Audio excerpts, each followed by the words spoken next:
closing. The American might be caught. Botswana by a whisker. Botswana stunned the athletics world by winning gold in the men's 4x400-meter relay at the 2025 World Athletics Championships in Tokyo. Battling rain, pressure, and the most dominant nations in track and field, Botswana's relay team not only captured gold, but became the first African team ever to win the event. It was more than a victory. It was a message to the world. The future of sprinting might just run through Africa. Botswana entered the championships without the fanfare of larger nations. Their team, made up of 12 athletes, 11 men, and 1 woman, was small in size but rich in ambition. The men's 4x400 meters relay team featured Bhekempilo Eppie, Letsile Tebogo, Bayapo Ndori, and anchor Collen Kebinatshipi. Each brought speed and grit, but it was their unity that gave them a fighting chance. The odds were against them. The United States, having won 9 of the last 10 titles in this event, were favorites. South Africa, too, had momentum after their win at the World Athletics Relays. But Botswana had one thing neither of those teams did: a shared hunger to make history. They had spent years training on the continent, often without the high-tech facilities enjoyed by wealthier nations. Their preparation had been forged in resilience, and they came to Tokyo determined to prove that elite performance doesn't depend solely on resources. It's about heart, planning, and execution.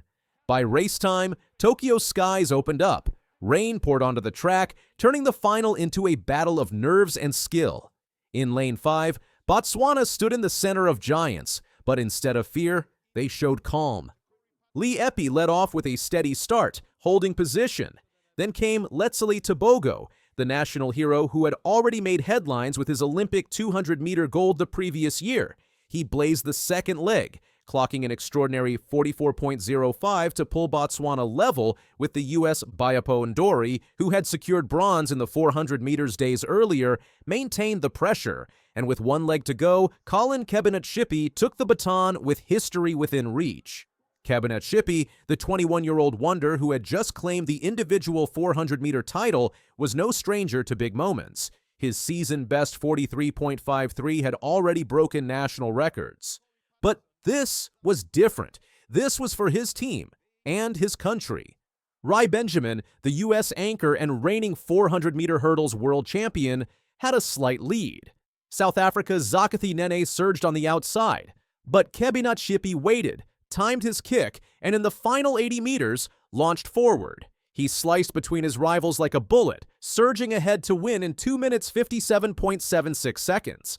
The U.S. and South Africa finished in identical times, 2 minutes 57.83 seconds, with the Americans snatching silver by just 0.02 of a second.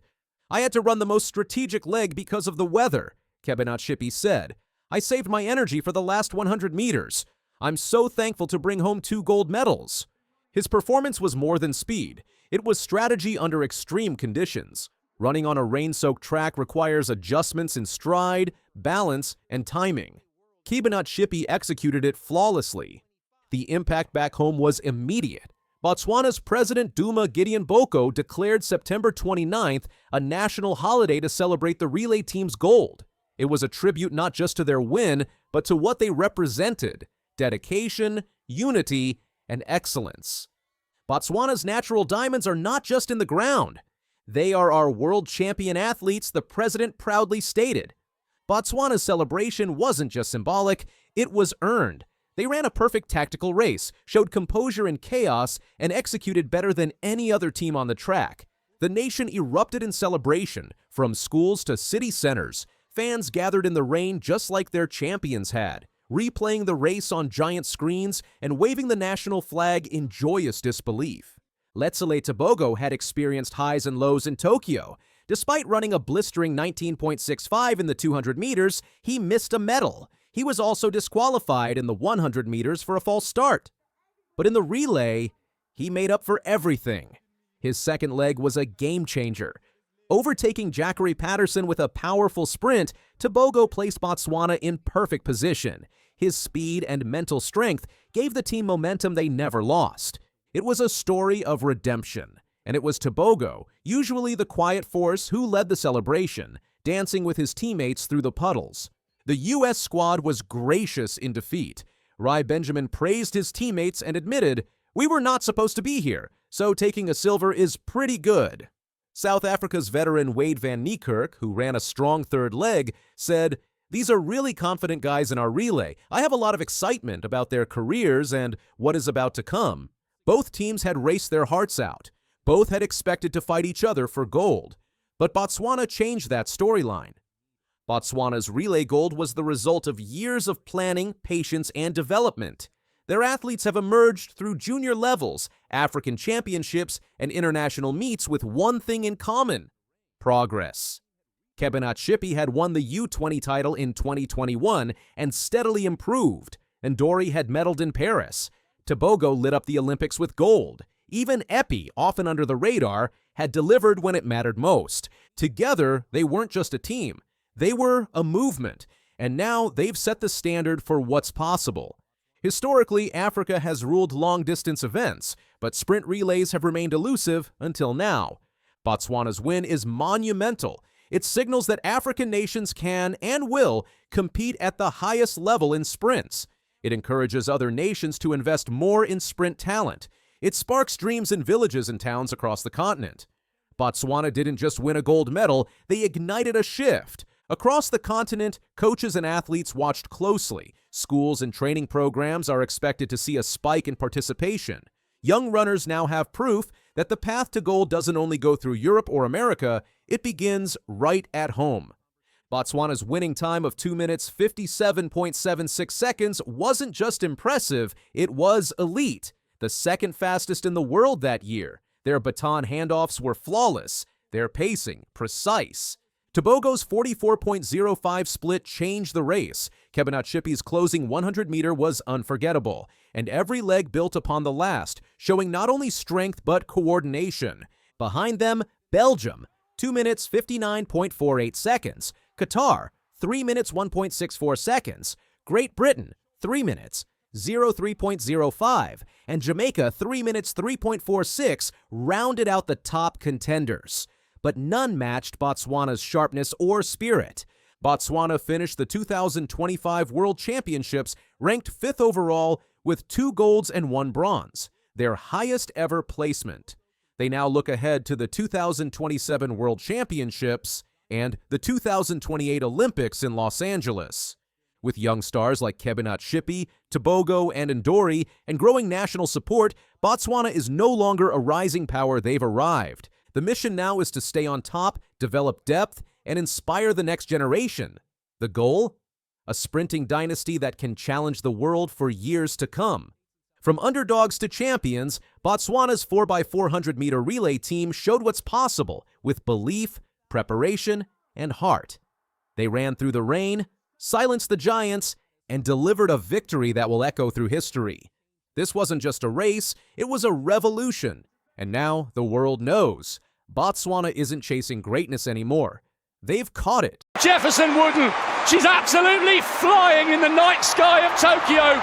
Melissa Jefferson Wooden just did something that seemed impossible. Back in 2013, Shelly Ann Fraser-Pryce won 3 sprint races at 1 World Championships, the 100 meters, 200 meters, and relay. Gardner's off brilliantly, the rest of all, but look at Shelly Ann Fraser-Pryce now coming through the field. Still Gardner in second place, and it's all over about. It's Shelly Ann Fraser-Pryce. It was so hard that no woman even tried to do it again for 12 whole years. But Jefferson Wooden didn't just try, she actually did it, and she made it look amazing. At the Tokyo World Championships, the 24-year-old American didn't just win 3 gold medals, she absolutely destroyed the competition while doing something so rare that only one woman in history had ever pulled it off before. We're talking about sweeping the 100 meters, 200 meters, and 4x100 relay at a single World Championships. But look at this from Jefferson Wooden. She's absolutely flying in the night sky of Tokyo. Fraser-Pryce did it once in 2013. Then never tried again. That should tell you everything about how difficult this really is. Let's start with that jaw-dropping 100-meter performance that had everyone in the National Stadium on their feet. Jefferson Wooden blazed across the finish line in 10.61 seconds, smashing the championship record and becoming the 4th fastest woman in human history. Think about that for a second. Only 3 women have ever run faster: Florence Griffith Joyner, Elaine Thompson, and yes, Shelly-Ann Fraser-Pryce herself. The race started close, with Olympic champion Julian Alfred getting out fast in the first 30 meters. But Jefferson Wooden had exploded from the blocks too, and once she hit her stride, it was game over for everyone else. Alfred, who many expected to challenge for gold, actually faltered midway through and later revealed she'd pulled her hamstring during the race. Behind Jefferson Wooden, Jamaica's Tina Clayton grabbed silver with a personal best of 10.76, making her the youngest world 100-meter medalist at just 21 years old. Alfred managed to hold on for bronze in 10.84, but you could see she was struggling. The defending champion Sha'Carri Richardson could only manage 5th place in 10.94, though she did clock her first sub-11 time of the season. And then there was Fraser-Pryce. The 38-year-old legend, competing in her final individual 100-meter race, finished 6th in 11.03. After the race, she reflected on the moment with typical grace, saying she was really grateful to stand on the track one more time in the 100-meter finals, calling it a privilege and honor and her greatest blessing. But here's where things get interesting and controversial. Jefferson Wooden's coach is Dennis Mitchell, a former sprinter who served a doping ban during his competitive career and admitted to the Balco inquiry in 2008 that he'd asked about performance-enhancing drugs for Marion Jones. This didn't sit well with everyone, particularly Gabby Thomas, the Olympic 200-meter champion. 3 weeks before the championships, Thomas posted on social media that doping coaches should be banned for life from coaching in the sport, a clear shot at Mitchell. She went even further, posting that if you train under a coach who is known for doping, you are complicit. When reporters asked Jefferson Wooden about her teammates' comments, she handled it with class. She respectfully declined to answer directly, saying Gabby wasn't there and was entitled to her opinions, but she didn't want to talk about it. Instead, she focused on surrounding herself with love, with people who believe in her and support her, people who have seen her become the athlete she is today. She explained that when it comes to outside noise and social media, people are always going to have their opinions and say what they want to say, but it's up to her how she responds. And the best way for her to respond, she said, is to not respond at all. That mature response proved prophetic when Jefferson Wooden stepped onto the track for the 200-meter final. This was where she could really make history, attempting to become the first American woman to complete the sprint double since Allison Felix way back in 2009. The race wasn't even close. Jefferson Wooden dominated from start to finish, winning in 21.68 seconds by almost half a second, a margin only previously surpassed by Felix herself back in 2007. The time also moved her to 8th on the world all-time list, ahead of Felix. Reflecting on the achievement, Jefferson Wooden said being the first American to win the women's 200 at a world championship since Allison Felix meant a lot to her, as she'd looked up to Felix so much growing up. She called it amazing to hear these statistics, saying they made her feel blessed and grateful for the position she was in. The silver medal went to Great Britain's Amy Hunt in a breakthrough performance. The 23-year-old Cambridge University graduate had struggled to make the transition from junior to senior level, but 2025 became her breakout year with personal bests in multiple events. Her 22.14 gave her first senior individual medal, and the emotion was overwhelming. She admitted she didn't know what to do, cry or smile, but as soon as she saw her mum, she just burst into tears. Hunt had an inspiring message for young athletes too. She explained that she was a very promising athlete when younger, but then studying and injuries came along. She had to back herself a lot to be there and was proud of choosing the harder path. Her advice: you can be an academic badass and a track goddess. You can be the best in everything. Jamaica's Shericka Jackson, the 2-time defending champion, had to settle for bronze in 22.18. It was a disappointing result for someone many expected to challenge Jefferson Wooden, especially after she'd missed the Paris Olympics due to an injury-plagued 2024 season. With 2 gold medals secured, Jefferson Wooden had matched Fraser-Pryce's 2013 achievement, but there was still one more race to go, the 4x100 relay. And this wasn't just any relay final. This was Fraser-Pryce's final race, her farewell performance after an incredible 18-year career. The conditions couldn't have been more dramatic. Torrential rain was hammering down on the National Stadium as the teams took their marks. The United States lineup featured Jefferson Wooden on the opening leg, followed by Twanisha Terry, Kayla White, and Sha'Carri Richardson on the anchor leg. Jamaica countered with Fraser Price leading off, the Clayton twins Tia and Tina on the middle legs, and Jonielle Smith bringing it home. Fraser Price, despite being 38 years old, showed she still had magic in those legs. She blazed through her opening 100 meters in 11.32, actually 0.06 seconds faster than Jefferson Wooden's split, giving Jamaica the early lead. It was the perfect start to what she hoped would be a golden farewell. But the story wasn't just about Jefferson Wooden's triumph, it was also about Fraser Price's farewell. The Jamaican legend, who'd started her World Championships career as a reserve on the 4x100 relay team in Japan back in 2007, was ending it in the same country, leading off the relay team one final time. Fraser Price handled the bittersweet moment with characteristic grace. She said she'd really wanted to make sure she gave her teammates a great start because she knew they had a good team and were contenders. They didn't get the gold, but they got their silver medal, and she emphasized they had to be grateful with what they'd accomplished. They were walking away with a medal. With 60 meters to go, they're still side by side with 50. Lyles trying to find something. He stretches away. It is. Noah Lyles just said something about a 17-year-old kid that has the racing world going crazy. The fastest man alive told everyone that this teenager is better than he ever was.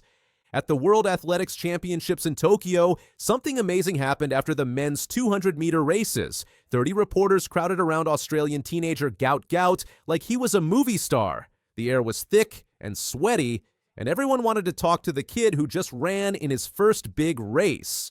When Noah Lyles, the reigning world champion and the man who just ran the fastest 200-meter time in the world this year, walked into that same spot minutes later, the crowd of reporters actually got smaller.